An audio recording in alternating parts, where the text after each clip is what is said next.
I don't think I've ever met one single person who doesn't like Toy Story. I mean, come on, we all grew up with this franchise. I personally preferred the second one to the first one, and then I preferred the third one to the second one, so they were just constantly outdoing themselves. Then, 2019, the fourth one came out, and that's when things got a little bit iffy. Yeah, I was not a fan of Toy Story 4. Yeah. Regardless of it, like, justifying its existence, I just didn't feel much when it came to that film, which is crazy because it's Toy Story. And yeah, it just really didn't work for me. I was a little bit more charitable with my review of that movie. I think on the whole, I think it pulled off what it was set out to do, but I do agree. It's just a very difficult task to go back to a franchise that was pretty much completed after the third movie. It was done.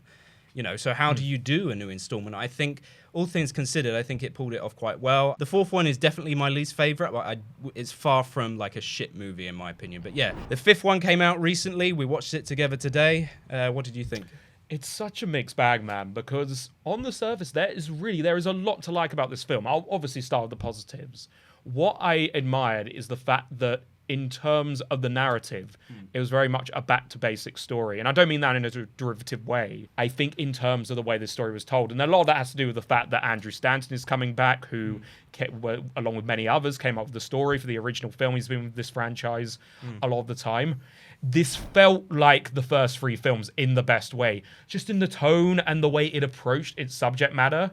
I really appreciated that because Toy Story 4 felt quite cold watching that film. Right. But immediately, as this started and got back into it, I was like, right, this is Toy Story in the best way. Like, Toy Story pulled into the modern age. So I thought that was fantastic. Yeah. Start on a positive note. No, I agree. I definitely think this movie, compared to the fourth one, does a better job of kind of pulling you back into that nostalgic feeling that you get from watching those older movies. And I think a big part of it is the fact that this movie pulls back in the sense of trying to be overly cinematic. I think the beauty of the trilogy is that it's not so cinematic. Obviously, the beauty comes from the simplicity of the visuals and the fact that we love these characters. And I think the 2019 one went a little bit too hard in the cinematic side of it. And that like split diopter shot. Shots. You've got like these black bars. It's like the only movie in this franchise that has like a cinescope aspect ratio. I was really pleased to see that the fifth one went back to just simple, basically 16 by 9. Like, we don't need black bars. We don't need Toy Story to be like ultra fucking cinematic. No, but at the same time, on the flip side of that, it goes without saying the animation is unbelievable, just how it's progressed. And I think it's the fact that they weren't trying to be showy with the animation. It's gorgeous, but the fact that they pulled back so cinematically, like you've said. Yeah, I think the 2019 one was trying too hard to show that off. Yeah, I just felt with this one, like the way Andrew Stanton directed it, it wasn't showy. It was very confidently directed in that they have moved the technology forward and they've moved the franchise fully into the modern age. But it's not like using the technology in a way where they're like, oh, look how cinematic this is. Look how beautiful. Look what we can do now. Yeah. I think it is stunning. There are some really amazing shots in this, but it's not calling attention to itself. And I really like that. Yeah. That's exactly how the first three films felt. Exactly. I agree. I really did like that. I think that's definitely a reason why a lot of people, I think, will feel a little bit more warm towards this one compared to the fourth one. Because again, it just brings back that simple nostalgic feeling. All we care about is going back to the characters. It's great, like you said, the CGI, the visuals is amazing. Look at what we can do compared to 2010. It's amazing. If you consider like the animals and the fur. And the details. Mad. I mean, night and day. Look at that original film. Look at some of the humans, for God's sake. Yeah, but that should take. I mean, that shouldn't take center stage as much as it did in Toy Story 4. I agree with that. Yeah, no, absolutely not. But yeah, on the whole, I did really enjoy Toy Story 5. I absolutely love this franchise anyway. I do have issues with it. I think we both do. Yeah. But to be honest, I think if I took my kid to go watch this movie and they came out disappointed, I'd be very fucking surprised. Yeah, no, I mean, this is like the first three films where it's a perfect family film. Yeah. I don't see how your kid couldn't enjoy this. Yeah. But I think the main question comes down to, does this movie actually justify itself, like in terms of the rest of the franchise? Like, is it a story worth telling, or is it just a needless epilogue at the end of just a beautifully told story that was capped off at number 3? Or does it make better use of maybe things that were set up in the fourth one and kind of justifies the fourth one as well a little bit more. That's the question. That's what I find so strange about this film, because its intentions are actually really good. Like, I like the angle they're going with, tackling technology, which I will add in a way that does not feel preachy at all, which is amazing for a kid's film, a Pixar film in 2026. It did not feel preachy at all. Yeah. It was told in a very natural way. But the thing I found odd is they've actually got a really simple hook and premise, but towards that last third, like, they really try and recapture a lot of, like, the moments from the first and second film. In that regard, it felt like a greatest hits montage. Do you think? Yeah, a little bit. Like, towards the end, there's this big chase. We've got to get back to this kid and blah, blah, blah. And I just felt that really hurt the pacing for a bit, because for the most part, this film is very well paced. But I felt towards the end, there was a lot of, like, needless, like, crap in there. Oh, okay. That really, that didn't need to be there. You know what? I think a major part of the story that I feel like a lot of people have an issue with is just the whole, like, I guess you could say third part of the story, where at the beginning, within the first like hour, you're like, where is this going? Like, with the all the different Buzz Lightyears like running around. Yeah, that's probably my least favorite part of the film. That goes on to a separate issue with Buzz. Yeah. The character assassination continues. Wow, you think he was character assassinated? No, this is starting in the fourth one. Okay. Because I felt by the fourth film, they just made Buzz into a complete dumbass and the comedic relief. Yeah. And he's lost all agency as a character. Yeah. And I just feel like the gag with like the multiple buzzes, they did it better in Toy Story 3. I mean, I guess that was only one buzz where you just like have that's all you need, and that's a small joke. But the fact that they dedicated so much time to this army of Buzz Lightyears, it felt like a weird little side quest that didn't add anything. And then just throughout the whole film, where he's a bit of this bumbling idiot, really. Yeah, because like he has like it's quite sweet, because like obviously. And I think the kind of trailer does do a good job of setting people up for this. But, as a natural progression, which I did enjoy from the fourth movie, it's not so much about Woody anymore. It's more about Jessie, which I actually think it kind of suits the story. And that's not a problem for me. Yeah. It's cool to learn more of Jessie's backstory. And like Joan Cusack was always, she's fantastic in that role. Oh, absolutely. She's but brilliant. When you finally see, obviously you do see Woody and he comes back and he has that kind of reconnection with Buzz. They hug each other and they have a bit of banter. Yeah. You're like, wow, this feels like Toy Story. We're going back to it. It's nice to see these characters after such a long time. And then it's like, their dynamics get a little bit bitchy with each other. It's weird. And like, I guess maybe it's a little in-joke, and because the Mr. Potato Man comments on it, oh, nice to see them fighting again, and whatnot. But I didn't like that, because it just felt like we've gone backwards. You're taking this from the first film. I think the reason why is because Buzz was always such a big voice of reason within the story, and now within this story, it's almost Woody. as if he's fighting with Woody, so over strange. Jessie, over obviously there's this long running thread that obviously Buzz he fancies Jessie, which is something that I've always enjoyed. I've always enjoyed that Buzz has a crush on their her. Relationship has always been quite cute. But there's points where I do agree. I will agree with you there. Buzz is a little bit bitchy in this movie. Not even that. He's a dum-dum now, man. Do you think? He's not even bitchy. He's just I suppose so, because when it came to like the third one, he was always very smart when it came to like solutions to problems. And something that I don't like as well is how little screen time we have towards like the original toys, like the OGs. Like we hardly have any interaction with like Slinky, Rex, or Rex. Rex is like fucking amazing. I love Rex. Look, Rex is like my favorite character in the whole thing, and he hardly said any lines. It's like it's like the new bunch of toys. Yeah, now. like they're glorified cameos at this point. Yeah, like really like kind of nostalgia bait. I mean, you could say this whole thing is nostalgia bait, but that's like a topic for another time. Could you say it's nostalgia bait if they're actually moving away from them and they're going to new toys? Because maybe what they're trying to say is like, look, if you want to enjoy the original crew, then go back to we're in a different era now, and here's a new set of toys. Yeah. We're not trying to nostalgia bait you. We're trying to give you new characters. Yes, I can see that, but I just, like you said, I don't like how little time we get with them. They're just glorified cameos. And they were such a big part of the franchise. Exactly. Yeah, I guess so. Yeah.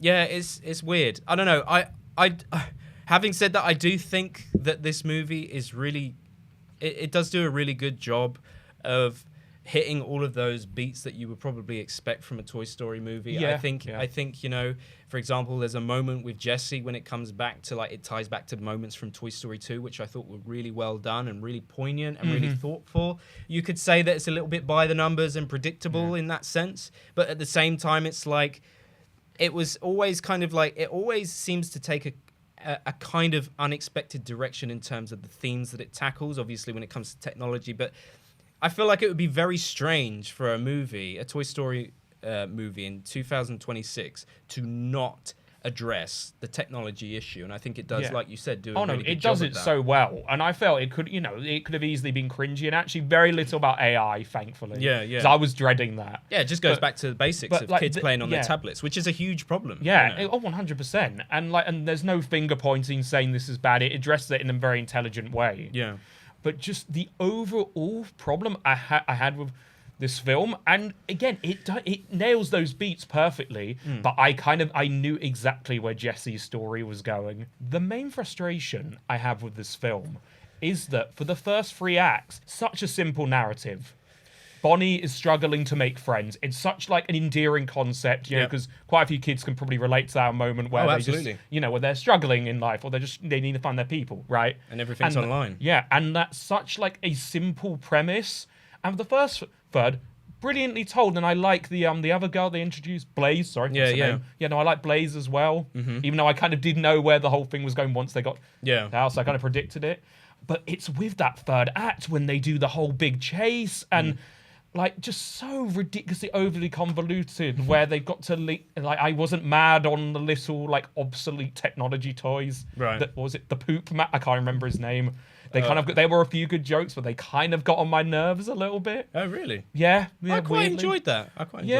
No, they had a few good lines, but then overall I just found what they gave them to do in the climax, it just was not needed. And just the whole inclusion of the buzzes. Right, yeah. I think that's the major problem. I think that's the weak point of this movie. Yeah, absolutely. We didn't need that third plot line because most of the others, they just have 2 plot lines. Yeah. Whereas with this one, it's there's 3 things going on, and we don't need that third thing happening. I do have a theory that I'm sure they were given tons of creative control in this film because it's Toy Story. Pixar's been doing what they're doing for so long, they don't want to mess it up.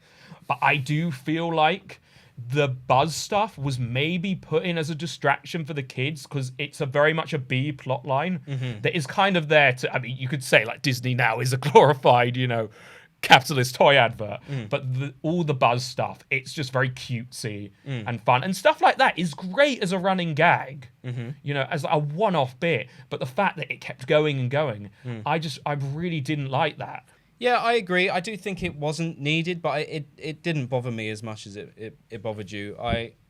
To be honest, I did find myself enjoying most of this movie. I think the reason why I enjoyed it so much is because you can tell that there's still so much care within the script and within the animation and within the directing. There's so much attention to detail. There's so much thought behind it, even though it might be a little bit predictable and a little bit slightly cynical.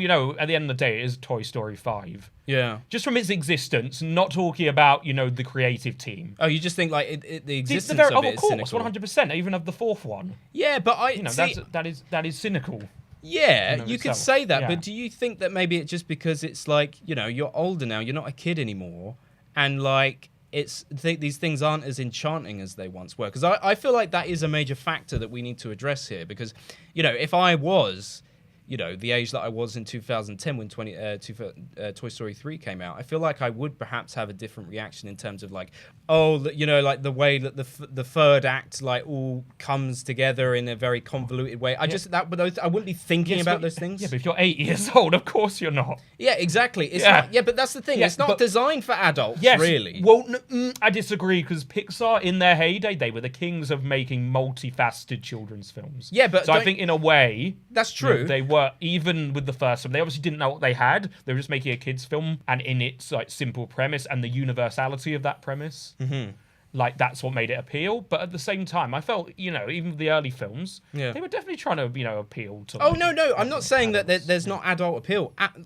Of course, and I think this movie does a great job of appealing to adults in the respect to just the commentary on technology. I think that's a big part of it, and I think it does do a good job of being a family-friendly movie, like all round. It sets itself well apart from like a shitty kind of mindless Minions movie, for example. Oh, absolutely. Yeah. You know, there's so much more substance and thought behind this movie compared to like something like that, you know. But I do agree in terms of like just how messy I think it was. I don't feel like it naturally progressed as well as the first three, but I think that's just the case of like, what do you do when you seriously have fucking finished the story? How the hell do you continue it? One of the greatest trilogies of all time. Yeah.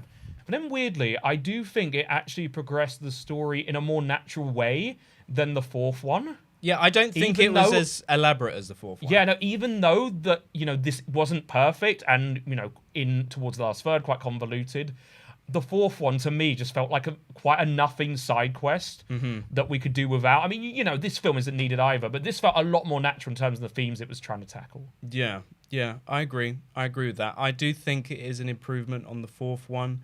Something I'll point out as well that I really don't understand is that it's very bare bones in terms of like the staple fucking Randy Newman music. There's no "You've Got a Friend in Me."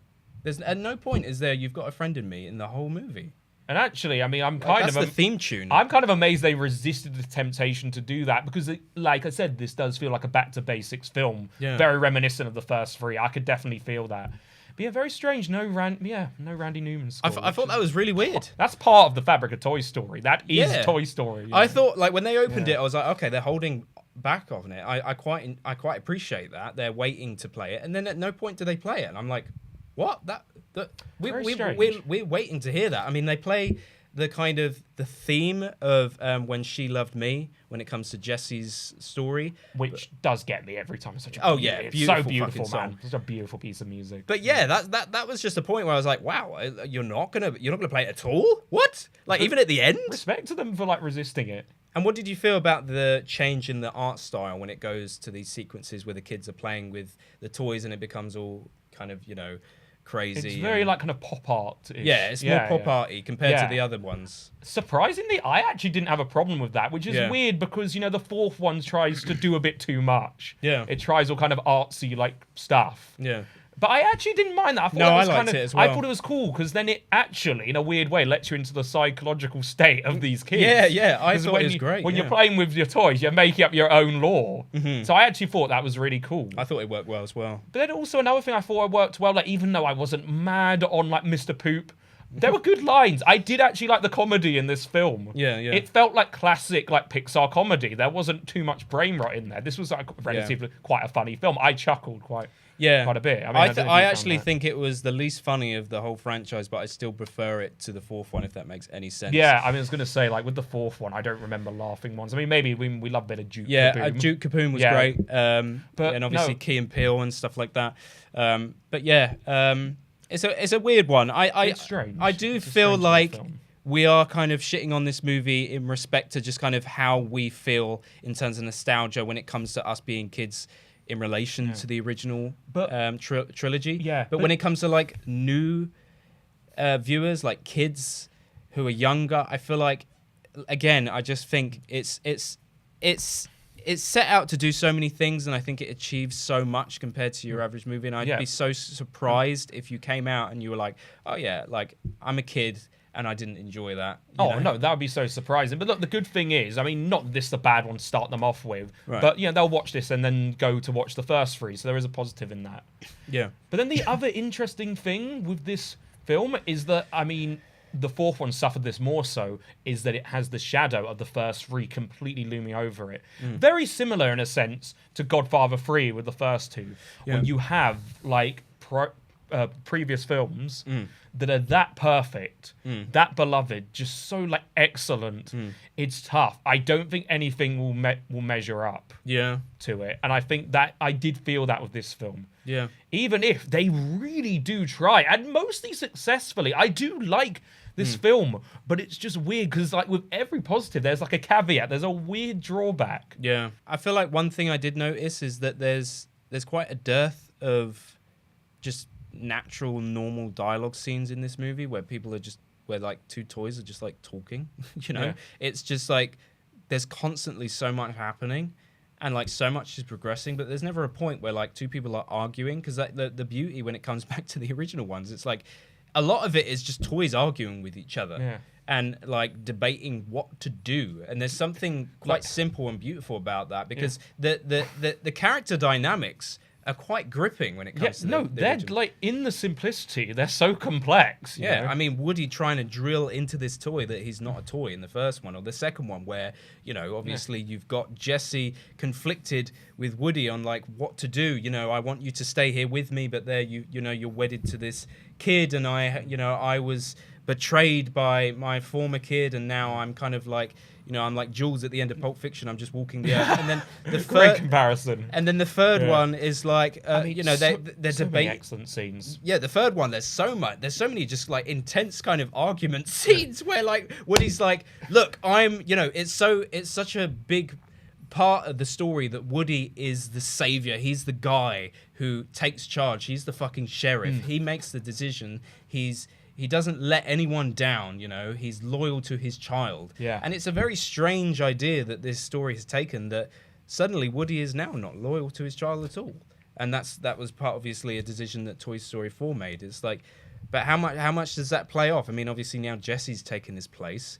But it's getting to a point where it's like, it does feel a little bit, it's just not quite as charming and simple, because it's like, well, it's just the natural progression of like, how are a team of writers going to continue this story and keep it simple? It's very hard. It's probably near impossible. It's like the biggest uphill battle that Andrew Stanton and the writers had in trying to do that. And I think they really did succeed, again, more than the fourth one. I know I really do not like the fourth one. You really don't. I really don't. I honestly don't think it's that bad, man. I don't think it's that bad. It's not a terrible film, but I just feel like the heart, well, I don't know, the heart was missing for me. Yeah. And it kind of represented, in a way, the worst of modern, like, Pixar. Wow, really? Yeah, that is pretty brutal, Yeah, man. no, with the fourth one, absolutely. And do you feel like the heart was there more for this one? Absolutely, but it's just the execution. That's why I still like this film, despite the problems. It's why it's so frustrating. Yeah. Because the heart is really there. I really like the angle they take with this story,